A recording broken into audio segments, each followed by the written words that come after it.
second unit of our chapter, that is financial markets. See, if I talk about financial market, तो financial market जो है बेटा वो दो तरह की होती है. एक होता है मनी मार्केट और एक होता है कैपिटल मार्केट. मनी मार्केट में जो पैसा है वो 1 साल या उससे कम टाइम के लिए इन्वेस्ट किया जाता है. वो कैपिटल मार्केट में 1 साल से ज्यादा के समय के लिए जो पैसा है वो इन्वेस्ट किया जाता है. इसमें जो लिक्विडिटी है वो बहुत हाई रहती है. It is a high liquidity market. High liquidity इसीलिए होता है क्योंकि इसमें पैसा बहुत शॉर्ट टर्म के लिए कंप्लीट रोटेट होता रहता है. बराबर. इट हैज लो लिक्विडिटी क्योंकि इसमें जो पैसा है वो एक जगह हमारा पैसा जो है वो ब्लॉक हो जाता है. जब आप इन्वेस्ट करते हो आपका पैसा जो है वो ब्लॉक हो जाता है. सो सबसे पहले मैं आपके साथ आज बात करूंगा about money market. So let us talk something about money market today. अगर मैं आपको मनी मार्केट की एक स्पेसिफिक डेफिनेशन दूं तो मनी मार्केट एक ऐसा कलेक्टिव नेम है, ठीक है, एक ऐसा नाम है, एक ऐसा मार्केट है, एक ऐसा सेंटर है, ठीक है, जहां पे financial institutions short term assets या शॉर्ट टर्म लिक्विडिटी के लिए पैसा इन्वेस्ट करती है. ठीक है. सो मनी मार्केट आप कह सकते हो it is a mechanism. It is a mechanism through which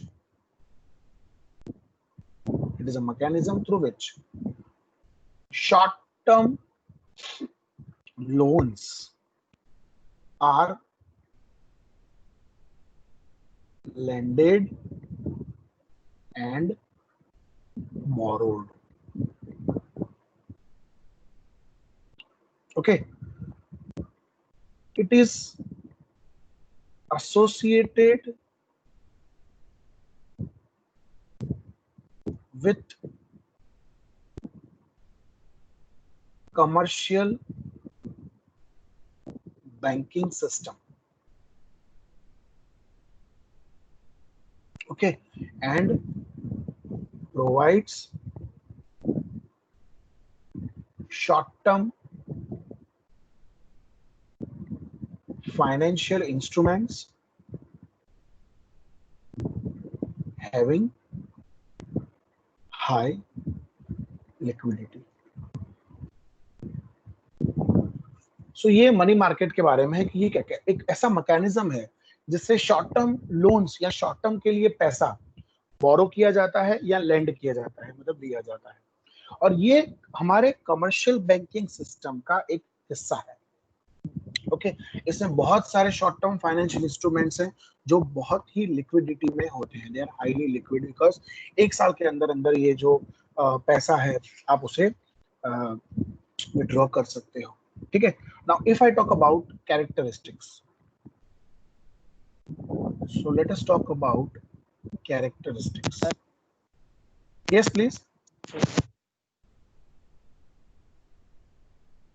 of developed money market. Yes, please go ahead. Sir वापस एक बार समझाओ ना मनी मार्केट. समझाता हूँ.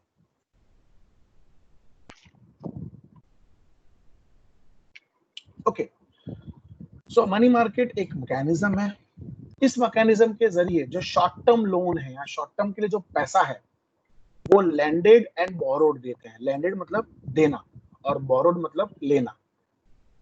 ठीक है. जैसे बैंक लोन देती है शॉर्ट टर्म के लिए, सीजनल धंधा चलाने के लिए. जैसे अभी आप देखो अभी रेनी सीजन है तो फार्मर्स का लोन उनको गवर्नमेंट लोन देती है ताकि वो लोग सीड्स खरीद सके, पेस्टिसाइड्स खरीद सके, फर्टिलाइजर खरीद सके. बैंक उनको लोन देती है. फिर जैसे दूसरा कोई सीजनल धंधा आएगा तो बैंक उसको लोन देती है. तो शॉर्ट टर्म के लिए जो लोन दिए और दिए जाते हैं वो मनी मार्केट कहा जाता है. और ये हमारे बैंकिंग सिस्टम से जुड़ा हुआ है जो कि short term financial instruments provide करते हैं जिसमें लिक्विडिटी बहुत हाई होती है. हाई लिक्विडिटी का मतलब ये है कि बहुत जल्दी उसमें से पैसा आप ले सकते हो, बहुत जल्दी पैसा आप डाल भी सकते हो. क्लियर बेटा? ओके, सो कैरेक्टरिस्टिक्स की बात करें यस अगर हम सर। डेवलप मनी मार्केट की, तो सबसे पहली कैरेक्टरिस्टिक है कि इसमें एक well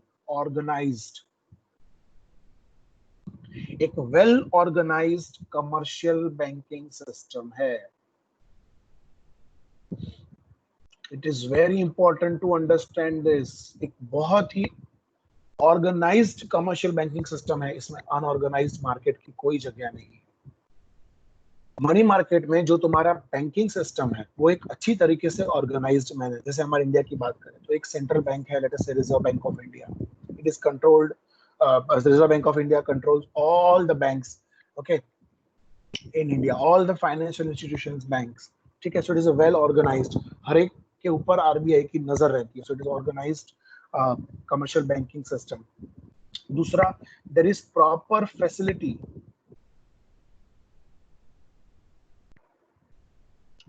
for transfer of funds, ठीक है। एक अच्छी फैसिलिटी है आपके पास फंड ट्रांसफर करने की, मतलब जैसे से फॉर एग्जांपल अभी जैसे बैंक में आप चेक डालते हो तो वो 2 दिन के बाद क्लियरिंग में आता है। अभी बहुत जल्द 1 डे क्लियरिंग सिस्टम चालू होने वाला है हमारे इंडिया के अंदर, जिसमें जैसे मान लो कि आज सुबह मैंने चेक डाला तो शाम तक या max to max tomorrow morning तक वो वो जो पैसा है मेरे खाते में आ जाएगा। उसको बोलते हैं 1 डे क्लियरिंग सिस्टम, ODCS। अभी नहीं आया है बट बहुत जल्द वो हमारे बैंकिंग सिस्टम में आ जाएगा। हमारे क्लियरिंग हाउस को और स्ट्रॉन्ग बनाने की कवायदें चल रही हैं। सो देखो, मनी मार्केट के अंदर जो पैसा है ना वो ब्लड की तरह मूव करना चाहिए, है ना। ब्लड कैसे हमारी बॉडी में घूमता रहता है, ऐसे ही मनी मार्केट में पैसा घूमते रहना चाहिए। अगर पैसा कहीं ब्लॉक हो जाएगा तो there would be a problem. जैसे अगर हमारे बॉडी में कोई जगह पे ब्लड क्लॉट हो जाता है, अगर खून जमा हो जाता है तो वो पुर्जा जो है वो बेकार हो जाता है, काम करना बंद कर देता है। तो वैसे ही मनी मार्केट में अगर कहीं पैसा अटक गया या अटक जाता है तो वो सिस्टम जो है वो गड़बड़ा जाता है, ठीक है। नदी होती है उसमें पानी कैसे बहता रहता है, उसी तरह से मनी मार्केट में पैसा बहना चाहिए। अगर आप उस रिवर पे डैम बना दोगे तो वो पैसा, आई मीन टू से, वो जो पानी है वो बहना रुक जाएगा। वो होता है कैपिटल मार्केट में, वो डैम बनाना फिर जैसे जैसे पैसा चाहिए निकालना, वो कैपिटल मार्केट में होता है।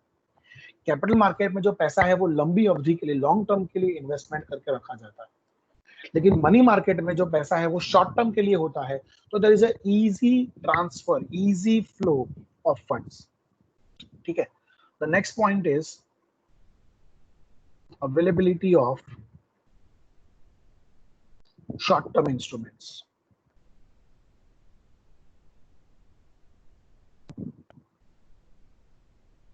ठीक है। There are varieties of short term instruments available in money market. बहुत सारे शॉर्ट टर्म के इंस्ट्रूमेंट्स अवेलेबल हैं, हम इसके बाद उसी की चर्चा करने वाले हैं। Next is there is effective and efficient banking system. Money market को चलाने के लिए एक इफेक्टिव और एफिशिएंट बैंकिंग सिस्टम का होना बहुत जरूरी है। इसीलिए आरबीआई की स्थापना की गई, जो इस मनी मार्केट के ऊपर पूरा कंट्रोल रखे हुए है।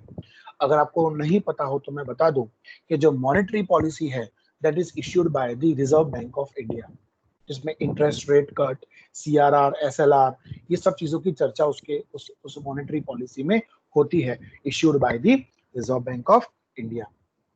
उसके बाद there is free flow of funds.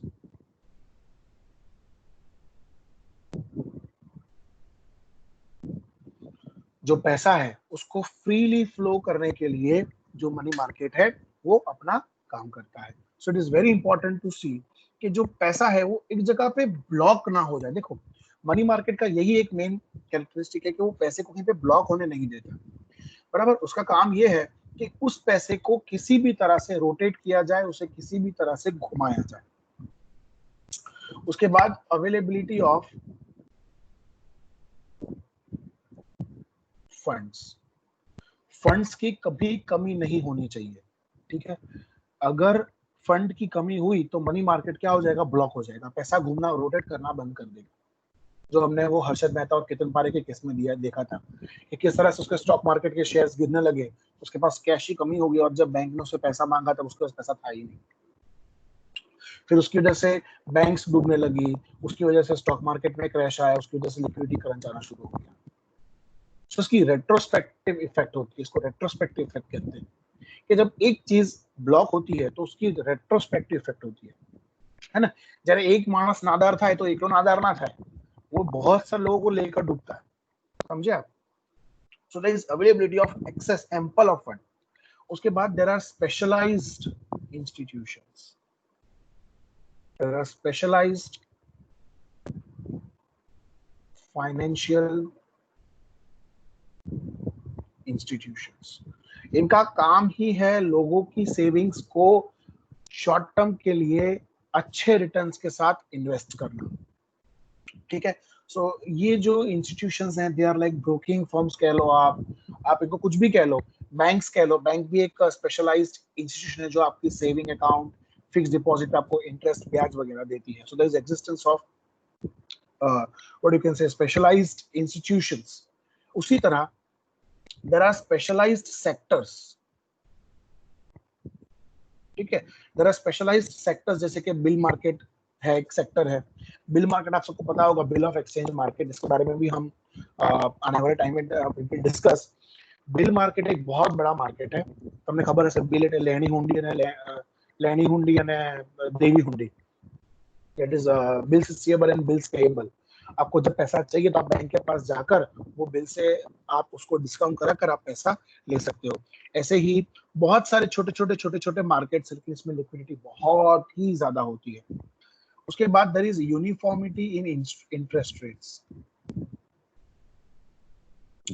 Uniformity of interest rates, ठीक है। जो भी लैंडिंग और बोरोइंग रेट्स है उसमें एक यूनिफॉर्मिटी होनी बहुत ही जरूरी है।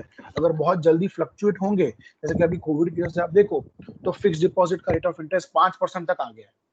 पहले एफडी का रेट 7%, 8%, 9% तक था, लेकिन अब क्या है, there is a liquidity current, so people need money. लोगों को पैसा चाहिए तो बैंक्स ने क्या कर दिया, एफडी के रेट कम कर दिए, ठीक है। दूसरा, इट इज हाईली सेंसिटिव, ठीक है। ये जो मनी मार्केट है कैसा है, बहुत ही सेंसिटिव मार्केट होता है। एक ही बुरी खबर आती है ना तो धड़ धड़ सब चीजें बढ़ना या घटना शुरू कर देती है। जैसे कि अभी लोगों को एक सेफ इन्वेस्टमेंट चाहिए तो लोग कहाँ इन्वेस्ट करते हैं, गोल्ड में। इसलिए गोल्ड का भाव देखो कितना सारा बढ़ गया, इट हैज रीच बियॉन्ड 50,000। अब जैसे ही सब ये कोविड क्राइसिस नॉर्मल हो जाएगा, सब कुछ नॉर्मल हो जाएगा, फिर से गोल्ड का भाव वापस 35-40 जहां था वहां आ जाएगा। ये तो अभी एक टेम्पररी राइज देखा गया है गोल्ड के अंदर, सिल्वर के अंदर। तो ये सब क्या होता है, बहुत ही सेंसिटिव मार्केट की वजह से ये चीजें होती है। So these are the characteristics of a developed money market. ये बात ध्यान रखना, we are talking about a developed money market जो कि एक ऑर्गेनाइज्ड वे में चलता है। हम अनऑर्गेनाइज्ड मनी मार्केट की बात नहीं करते। अनऑर्गेनाइज्ड मनी मार्केट में क्या होता है, मनी लेंडर्स होते हैं जिन्हें पेलू नाणा धीरनार ने नाणा लेनार नहीं होते। जैसे अब जाकर गोल्ड गिरवी रखते हो, फिर आपको 2%, 1.25% ब्याज पे आपको वो लोन देता है वगैरह वगैरह। We are not talking about that, we are talking about a developed and a systematic market. So I would like to take any questions if you have, or I shall proceed further. Any questions in this characteristics, anybody?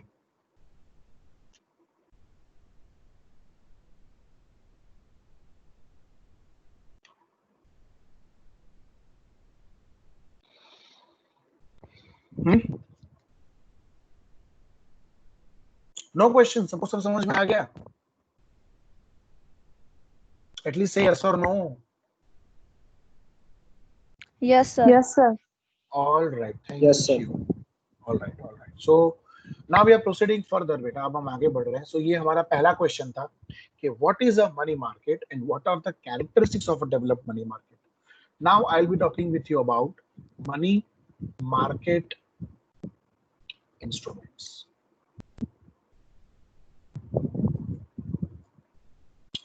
Money market के कौन से instruments है उसकी हम बात करते हैं। देखो बहुत सारे इंस्ट्रूमेंट्स है, वैरायटीज ऑफ इंस्ट्रूमेंट्स, लेकिन हम मेजरली यहाँ पर 3 इंस्ट्रूमेंट्स की भी बात करेंगे। उसमें से पहला मैं आज शुरू करने जा रहा हूँ, that is CP, that is commercial papers.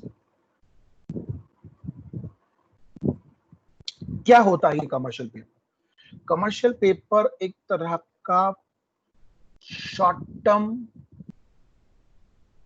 Unsecured promissory note होता है, जो एक कंपनी दूसरे कंपनी के नाम पे इश्यू करती है। ठीक है, इसको मनी मार्केट में आरबीआई ने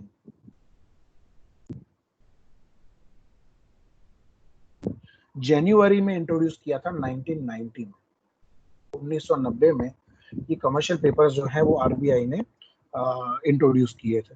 और अब ये बहुत ही पॉपुलर इंस्ट्रूमेंट है for short term finance. Short term का मेरा मतलब है कि कमर्शियल पेपर जो है उसकी मिनिमम टाइम पीरियड 15 दिन का होता है and maximum you can issue up to 1 year. ठीक है, 1 साल तक आप ये कमर्शियल पेपर या जो अनसिक्योर्ड प्रॉमिसरी नोट है वो आप इश्यू कर सकते हो। ठीक है, ये नॉर्मली कौन इश्यू कर सकता है? एक वेल एस्टैब्लिश्ड कंपनी इश्यू कर सकती है। ठीक है, एक ऐसा नाम जिसका मार्केट में क्रेडिटेबिलिटी अच्छा है। ठीक है, क्रेडिटेबिलिटी पे बहुत जोर दिया गया है। क्रेडिटेबिलिटी कंपनीज और institutes,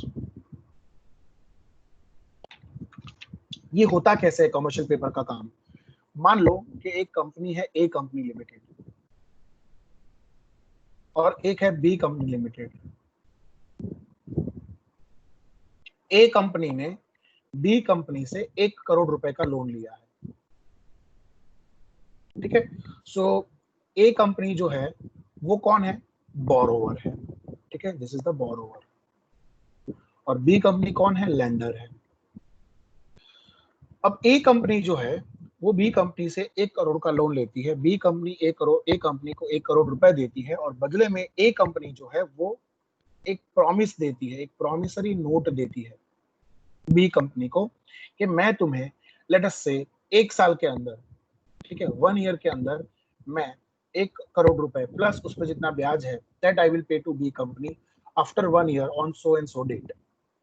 Okay, let me tell you one more thing. There is no grace period in commercial paper. कोई भी ग्रेस पीरियड नहीं होता है बेटा। जैसे बिल में कैसा 3 का ग्रेस पीरियड मिलता है पे करने के लिए, इसमें कोई ग्रेस पीरियड नहीं होता। अब मान लो कि बी कंपनी को पैसा चाहिए, लेकिन ए कंपनी तो उसको देगी नहीं क्योंकि उसने प्रॉमिस किया है कंपनी ने कि 1 साल के बाद देगी। अब बी कंपनी जाती है बैंक के पास। बैंक जरूर नॉट नेसेसरीली बैंक, कोई भी ऐसी फाइनेंशियल इंस्टीट्यूशन जो कि एक ऑर्गेनाइज्ड मार्केट में है। ठीक है, सो नाउ ये बैंक कैसे क्या करेगी? तो बी कंपनी जो है वो इस प्रॉमिसरी नोट को बैंक को देती है। ये जो प्रॉमिसरी नोट बी कंपनी के पास है वो बी कंपनी बैंक्स को देती है और बैंक बोलती है कि ठीक है, हम तुम्हें इस 1 करोड़ के बदले हम तुम्हें 99 लाख रुपीस दे सकते हैं। तो बैंक ने 1 लाख रुपए जो है वो अर्न किए फ्रॉम दिस प्रॉमिसरी नोट। इससे 2 फायदे हुए। बी कंपनी को पैसा चाहिए था, लिक्विडिटी क्रंच था, तो बी कंपनी को लिक्विडिटी मिल गई और बैंक जो है उसने 1 लाख रुपए अर्न किए। अब 1 साल के बाद जो बैंक है वो ए कंपनी के पास जाएगी और पैसा मांगेगी। अगर एक कंपनी देने से मना कर देती है तो ये बैंक बी कंपनी के पास जाकर पैसा कलेक्ट कर सकती है। But let me tell you, this is an unsecured promissory note. इसमें कोई भी तरह की सिक्योरिटी होती नहीं है। There are no securities in this commercial paper. मतलब कुछ आपको गिरवी रखने की जरूरत नहीं है।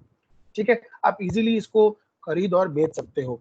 इसी कमर्शियल पेपर की वजह से अमेरिका में सब प्राइम मॉर्गेज क्राइसिस आए थे। अब ये सब प्राइम मॉर्गेज क्राइसिस क्या है, किस तरह से हुए, इसके बारे में कभी हम फुर्सत में बात करेंगे, वरना तो ये अननेसेसरी हमारा जो लेक्चर है वो काफी लंबा हो जाएगा।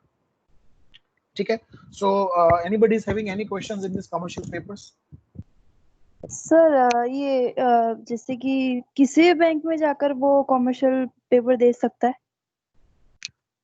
मतलब समझा नहीं बेटा, what is your question? Sir जैसे कि बी को अब जरूरत पड़ी पैसे की तो वो मतलब कुछ बैंक में जाकर फिक्स होती है बैंक से या फिर किसी भी बैंक में नहीं जाकर नहीं नहीं नहीं नहीं नहीं, वो डिपेंड करता है। बैंक मना भी कर सकती है, बैंक हाँ भी बोल सकती है।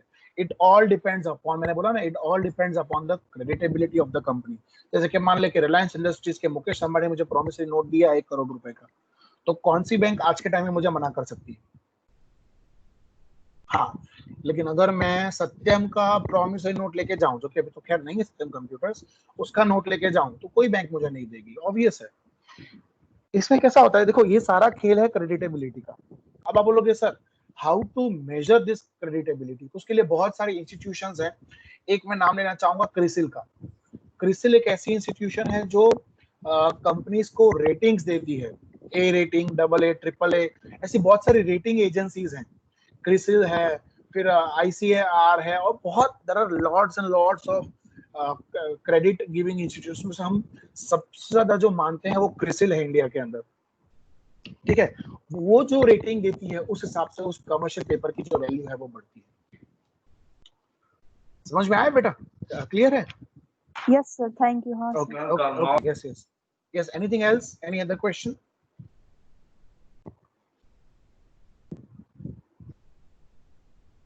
All right.